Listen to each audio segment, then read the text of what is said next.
চিরদিনই তুমি জামা ধারাবাহিকের আজকের পর্বে আমরা সবাই দেখব যে অপর্ণা তারাসুন্দরী মায়ের সামনে আর্যকে বলছে যে যদি আমি হারিয়ে যাই স্যার। আর তখন আর্য অপর্ণাকে বলে যে আমি এই অগ্নিকে সাক্ষী রেখে বলছি যে আমাদের দুজনকে কেউ কোনোদিনও আলাদা করতে পারবে না।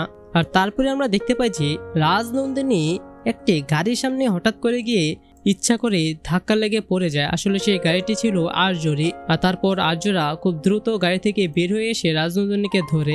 আর রাজনন্দিনী তো সেখানে অজ্ঞান হয়ে যাওয়া নাটক করে, আসলে নকল রাজনন্দিনী, যাতে সে সবার কাছ থেকে আলাদা একটা সিম্প্যাথি পায়। আর তারপর সবাই মিলে সেই নকল রাজনন্দিনীকে ঘরে নিয়ে যাবে।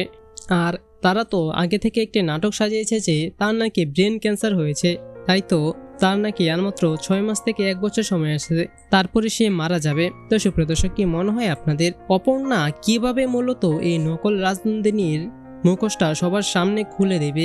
আপনাদের কি মনে হয়? আপনারা কোনটা চান?